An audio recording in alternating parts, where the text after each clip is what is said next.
Hello dear student, welcome back to my channel. जैसे कि आपको पता है कि हम अपने डेली प्रैक्टिस सीरीज़ को कंटिन्यू कर रहे हैं और हम कर रहे हैं पीजीटी इकोनॉमिक्स अरिहंत के लिए जो सेल्फ प्रिपरेशन गाइड आई है उसका सारे एमसीक्यू को हम कंप्लीट कर रहे हैं। हमने चैप्टर 1 को कंप्लीट कर लिया है, हम कर रहे हैं चैप्टर नंबर 2 जो कि है कंज्यूमर्स इक्विलिब्रियम। और इसमें भी हमने पहले पार्ट को कंप्लीट कर लिया है जिसमें हमने कुछ टोटल 35 जैसे क्वेश्चन कंप्लीट कर लिए हैं। आज हम इसको करेंगे कंटिन्यू। तो चलिए शुरुआत करते हैं। Be constant for your goal. Question number 35 हमने कर लिया था, बारी है क्वेश्चन नंबर 36 की। देखते हैं क्या है क्वेश्चन हमारा। A utility maximising consumer change her spending on goods X and Y. ठीक है, मैक्सिमाइजिंग मतलब यूटिलिटी जिसमें मैक्सिमम रहेगी, तो हम क्या करना होगा। ऑप्शन क्या गिवन है। अच्छा, ये इक्विलिब्रियम कंडीशन है, तो हमें पता है कि क्या होता है equilibrium condition. MUX divided by PX and MUY divided by PY, ये हमारा इक्विलिब्रियम पोजीशन है। ठीक है, तो यहाँ हमें देखने को मिल रहा है MUX ये नहीं होगा, ऑप्शन नंबर 2 में मल्टीप्लाई में दिया हुआ है। अच्छा, ये नहीं होगा, डिवीज़न में होता है ना यहाँ पर, तो ये हो जाएगा हमारा ऑप्शन नंबर 4। अगर आप ऑप्शन नंबर 4 को ठीक से देखेंगे तो ये MUX और डिवाइडेड बाई आप PX यहाँ पर लिख सकते हैं, MUY डिवाइडेड बाई PY हो जाएगा। ठीक है, और दोनों इक्वल है, इक्विलिब्रियम में है। इक्विलिब्रियम में होने का मतलब है कि मैक्सिमम यूटिलाइजेशन उसका हो रहा है। ठीक है, चलिए नेक्स्ट क्वेश्चन को देखेंगे। Question number 37। क्वेश्चन नंबर 37 क्या कहता है। If a consumer consume 3 commodities XYZ with a given income and price, his satisfaction will be maximum. यहाँ पे भी वही क्वेश्चन बोला गया है कि यहाँ पर 2 की जगह पर 3 कमोडिटी को यूज़ किया गया है और उसको मैक्सिमम सेटिस्फैक्शन कहाँ पर मिलेगा। तो जहाँ पर MU डिवाइडेड बाई PX, ये देखिए PXYZ है ना, तो ये हो जाएगा हमारा ऑप्शन नंबर 1 ही हमें मिल गया करेक्ट। आगे तो यहाँ पर XY है, यहाँ ये सारे नहीं होंगे। ठीक है, ऑप्शन नंबर 1 हमारा हो जाएगा बिल्कुल करेक्ट। क्वेश्चन नंबर 38 को देखेंगे। Which of the following is one of the basis for the indifference curve analysis. Indifference curve analysis का बेस क्या है। Independent utility, ordinal utility card, तो ये हमारा हो गया ऑर्डिनल यूटिलिटी पर बेस्ड है हमारा इंडिफरेंस कर्व। ठीक है, जो कि हिक्स ने दिया था। क्वेश्चन नंबर 39 देखेंगे। Who propose substitution effect. Substitution effect तो हिक्स के द्वारा दिया गया है। देखते हैं। Of change in consumer equilibrium, Hicks and Allen, बिल्कुल ऑप्शन नंबर 1। आगे डिस्कशन का कोई यहाँ पर बात ही नहीं है। क्वेश्चन नंबर 40 हमारा क्या है। Consumer attend equilibrium when he maximise his utility given his income and market price of 2 product if marginal rate of substitution be equal to the ratio of commodity price. बिल्कुल, ये तो सही है। ये क्या क्वेश्चन है। अच्छा, 1 2 करके है। ठीक है, सेकंड नंबर में क्या दिया हुआ है। Indifference curve is convex to the origin, बिल्कुल ये बात भी सही है। तो यहाँ पर बोथ स्टेटमेंट 1 एंड 2 दोनों ही करेक्ट है। नेक्स्ट क्वेश्चन को देखेंगे। क्वेश्चन नंबर 41 जो कि डायग्रामेटिकल प्रेजेंटेशन है, एक ग्राफ दिया गया है। Marginal rate of substitution of X and Y can be shown in the curve by. यहाँ पर इस कर्व में आपको मार्जिनल रेट ऑफ सब्स्टिट्यूशन यानी कि MRS कैसे शो कर रहा है। तो ये कर रहा है, ये x जो हमारा बढ़ रहा है और y हमारा घट रहा है। और हमें पता है कि मार्जिनल रेट ऑफ सब्स्टिट्यूशन क्या कहता है कि हमें एक गुड्स को, मतलब एक प्रोडक्ट का हम गेन करने के लिए हमें दूसरे प्रोडक्ट को सेक्रीफाइस करना पड़ता है। ठीक है, तो यहाँ पर हम सेक्रीफाइस कर रहे हैं किसको, y को, और गेन क्या कर रहे हैं, x को। ठीक है, ऑप्शन देख लेते हैं। यहाँ पर ऑप्शन हमें दिया गया है सब, तो यहाँ पर -2 नंबर में XY, ये तो नहीं, ये हो जाएगा। ठीक है, क्योंकि यहाँ पर माइनस का साइन नहीं आएगा। नेक्स्ट देखेंगे क्वेश्चन नंबर 42 को। क्वेश्चन नंबर 42 कहता है द एंड पॉइंट, ठीक है, the end point horizontal and vertical intercept of the budget line. And point का मतलब आप समझ पा रहे हो, ये है हमारा एंड पॉइंट, यानी कि जहाँ पर हॉरिजेंटल और वर्टिकल इंटरसेप्ट हो रहा है, ये किसका, बजट लाइन का। तो हमारा बजट लाइन ऐसा बनता है, और ये जो हमारा 2 पॉइंट है एंड पॉइंट। ठीक है, एंड पॉइंट वो क्या है, वही पूछा है। मेजर इट्स स्लोप, नहीं स्लोप थोड़ी बता रहा है। Major the rate at which the one good can be substitute for another, नहीं यहाँ पर कोई सब्स्टिट्यूशन नहीं हो रहा है। यहाँ पर तो जो एक गुड ही मैक्सिमम है और दूसरा गुड्स 0 है। यहाँ देखेंगे measure the rate at which a consumer is willing to trade one goods for another, नहीं ट्रेडिंग नहीं हो रही है। Represent the quantity of each good that could be purchased if all the budgets were allocated to that good. बिल्कुल, यहाँ देखिए ये क्या रिप्रेजेंट कर रहा है, जो एंड पॉइंट है वो क्या रिप्रेजेंट कर रहा है, each good that could be purchased if all the budget were allocated to that good. यहाँ पर वही गुड्स को परचेज हो रहा है अगर मतलब आपने पूरे के पूरे बजट को इसी गुड पे लगा, मतलब इसी गुड को परचेज करने के लिए आप लगा रहे हो, ठीक है। नेक्स्ट देखेंगे question number 43। According to Marshall consumer arise due to the, according to Marshall consumer surplus, अच्छा मैं क्या पढ़ रही हूँ, according to Marshall consumer surplus arise due to, consumer surplus कैसे अराइज होता है, law of diminishing marginal utility, law of equi marginal law, तो यहाँ पर होता है law of diminishing marginal utility के कारण कंज्यूमर सरप्लस हमें गेन होता है। नेक्स्ट देखेंगे, मीन्स कंज्यूमर सरप्लस मिलता है, गेन क्या होता है, सेम ही बात तो है। Question number 44, in the following diagram consumer surplus is shown by, कैसे कंज्यूमर सरप्लस, तो हमें पता है कि ये वाला जो पोर्शन है ये हमारा कंज्यूमर सरप्लस है, ठीक है। तो ये हमारा हो जाएगा DPE, ये वाला पोर्शन, यहाँ पर क्या है, हाँ तो ठीक है, यहाँ पर PDE करके दिया गया है, ऑप्शन नंबर 3। नेक्स्ट देखेंगे क्वेश्चन नंबर 45 को, the difference between what a consumer is willing to pay for a unit of a good and what must be paid when actually buying it is called, तो ये हमारा हो गया consumer surplus. अभी अभी तो हमने पढ़ा। क्वेश्चन नंबर 46 है, बाय, एक minute, by total consumer surplus economist means, by total consumer surplus economics में, अच्छा कंज्यूमर सरप्लस की जगह पर टोटल कंज्यूमर सरप्लस क्या होता है, तो the area of a triangle formed by demand curve, the price axis and the equilibrium price line, the area between the average revenue, नहीं, the difference between the maximum price the consumer is willing to pay for a good, vertical intercept of the demand curve and the minimum price the producer is willing to sell, minimum price में producer क्यों sell करेगा, only option number 1, ठीक है। चलिए next question को देखेंगे, question number 47 number हमारा है, मैच द फॉलोइंग, देखते हैं। कार्डिनल अप्रोच, दोनों ही यहाँ पर शॉर्ट, कार्डिनल अप्रोच में हम लगाते हैं मार्जिनल यूटिलिटी, ऑर्डिनल अप्रोच तो हमारा real preference theory, indifference curve, दोनों ही होते हैं। हिक्स एंड एलन के लिए तो हम इंडिफरेंस कर्व में चले जाएंगे, कंज्यूमर सरप्लस के लिए अल्फ्रेड मार्शल, तो ये बच गया हमारा ऑर्डिनल अप्रोच हो गया, रियल प्रेफरेंस थ्योरी, तो 1 2 3 4 ऑप्शन नंबर 2, ठीक है। चलिए आगे बढ़ते हैं, क्वेश्चन नंबर 48।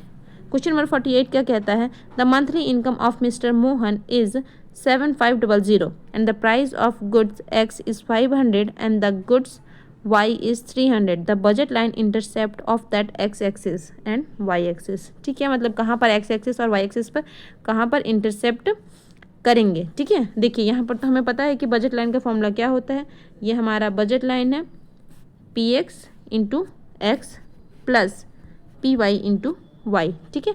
हमें यहाँ पर दिया गया है कि जो टोटल बजट कितना है, ये है 7500, कितना है 7500, और गुड एक्स के लिए कितना प्राइस है, तो 500, ये तो मैसी हो गया। देखिए हमें पता है ये कितना है 7500 है ना। जब हम लोग निकालेंगे एक्स एक्सिस के इंटरसेप्ट को, तो हम पहले उसी को निकाल लेते हैं क्योंकि स्पेस नहीं हो पाएगा ना फिर। तो जब हम लोग एक्स एक्सिस के लिए निकालेंगे तो हम वाई को मान लेते हैं 0। जब हम वाई को 0 मान लेंगे तो ये हमारा हो जाएगा, हमें फॉर्मूला पता है क्या होता है, फॉर्मूला तो अभी नहीं लिख रहे हैं वरना फिर जगह नहीं होगा। यहाँ हमारा हो जाएगा 500x है ना, और ये तो हमारा जब हमारा y को हम क्या मान लिए हैं 0 मान लिए हैं तो इसकी वैल्यू हो जाएगी 0। नेक्स्ट है हमारा, जब हम इसको सॉल्व करेंगे तो ये हमारा x जो आएगा वो आएगा कितना आएगा 15 आ जाएगा, x की वैल्यू कितनी आ जाएगी 15 आ जाएगी। और ठीक वैसे ही जब हम लोग y के लिए सॉल्व करेंगे, x को 0 मानेंगे और y के लिए सॉल्व करेंगे तो y हमारा दिया गया है, y के लिए हमारा जो प्राइस दिया गया है वो दिया गया है 300। तो ये 300 इंटू वाई इक्वल टू 7500, तो y हमारा कितना आ जाएगा 32125, यानी कि हमारा y कितना आ गया, y आ गया हमारा 25। तो जो हमारा बजट लाइन इंटरसेप्ट होगा वो कितना हो जाएगा, ऑप्शन नंबर 2 15 एंड 25, ठीक है। चलिए होप आप लोगों के लिए क्लियर हुआ होगा ये बात। क्वेश्चन नंबर 49 देखेंगे, in an isoquant map a higher indifference curve represent. Higher indifference curve क्या रिप्रेजेंट करता है? हायर इंडिफरेंस कर्व का मतलब होता है कि higher level of satisfaction. Option देखते हैं, that the consumer has more income, नहीं। Satisfaction, that the price of both the goods have reduce a higher level of utility, बिल्कुल यहाँ पर ऑप्शन नंबर 3 हो जाएगा, हायर लेवल ऑफ यूटिलिटी। ठीक है, higher level of iso indifference curve क्या बता रहा है? तो हायर लेवल ऑफ सेटिस्फैक्शन दिखा रहा है। क्वेश्चन नंबर 50 देखेंगे। क्वेश्चन नंबर 50 हमें कहता है, the demand curve which is derived from the law of diminishing marginal utility is. The demand curve which is derived from the law of diminishing marginal utility is कैसा होता है? Upward sloping, नहीं। Downward sloping from left to right, हाँ। पहले नहीं, option number 2 downward sloping from left to right. Question number 51 देखेंगे, the shape of an indifference curve when marginal rate of substitution is rising will be. The shape of indifference curve, ठीक है, when the marginal rate of substitution is rising, जब marginal rate of substitution हमारा क्या कर रहा है? Rise कर रहा है, तो इंडिफरेंस कर्व कैसा हो जाएगा हमारा? राइज कर रहा है ना, राइज करने का मतलब है कि इंडिफरेंस कर्व हमारा कॉनकेव हो जाएगा। ठीक है, और कॉन्वेक्स कब होता? जब मार्जिनल रेट ऑफ सब्स्टिट्यूशन क्या होता है, यानी कि एमआरएस हमारा फॉल करता, तो कुछ इस तरीके से कॉन्वेक्स बनता, लेकिन यहाँ पे राइजिंग बोला गया है, तो ये हमारा हो जाएगा कॉनकेव टू ओरिजिन। नेक्स्ट देखेंगे क्वेश्चन नंबर, अच्छा और ऑप्शन क्या है? कॉन्वेक्स तो नहीं होगा, डाउनवर्ड स्लोपिंग, अच्छा डाउनवर्ड स्लोपिंग तो होगा लेकिन स्ट्रेट लाइन नहीं, तो 3 भी नहीं होगा। 52 को देखते हैं, two goods A and B are perfect substitutes of each other. ठीक है, ए और गुड एक दूसरे को परफेक्ट सब्स्टिट्यूट कर रहे हैं। The indifference curve representing the combination of these goods will be straight line. अगर परफेक्ट सब्स्टिट्यूशन होगा तो हमारा इंडिफरेंस कर्व कैसा बनेगा? तो ये बनेगा स्ट्रेट लाइन, है ना। हाँ, और अगर कॉम्प्लीमेंट्री होगा तो कैसा बनेगा? तो ये बनेगा एल शेप में। यहाँ पर downward sloping straight line, option number 3। ठीक है, नेक्स्ट क्वेश्चन को देखेंगे, क्वेश्चन नंबर हमारा 53 क्या कह रहा है? The conditional of consumer equilibrium under indifference curve approach is. ठीक है, कंडीशन बताना है कंज्यूमर इक्विलिब्रियम का किसके रिस्पेक्ट में? तो ये हमें बताना है इंडिफरेंस कर्व के रिस्पेक्ट में। तो हमें पता है कि क्या होता है, बजट लाइन और इंडिफरेंस कर्व जहाँ पर मीट करते हैं, जहाँ पर दोनों का स्लोप इक्वल होता है, उसे ही हम बोलेंगे। तो ये हमारा कुछ ये होता है MUX डिवाइडेड बाई, एक मिनट, फॉर्मूला हमारा होता है MUX divided by MUY equal to PY divided by PX। यहाँ पर जो ऑप्शन हमें दिख रहा है MUY, ये तो फर्स्ट नंबर तो सही जा रहा है, लेकिन ये माइनस साइन क्यों दिया गया है? MUX MUY ये भी नहीं। ऑप्शन नंबर 3 देखते हैं, एक मिनट, ऑप्शन नंबर 3 क्या है? Slope of indifference curve is equal, हाँ बिल्कुल यही वाला आंसर हो जाएगा। यहाँ पर स्टेटमेंट में दिया गया है आंसर को, slope of indifference curve is equal to the slope of budget line, वही वाला फॉर्मूला जो कि मैंने ऊपर में लिखा था। ठीक है, नेक्स्ट देखेंगे क्वेश्चन नंबर 54। एक मिनट, क्वेश्चन नंबर 54 एकदम लेंदी से क्वेश्चन आ गए हैं। Marginal rate of substitution can be defined as. Marginal rate of substitution को हम लोग कैसे डिफाइन कर सकते हैं?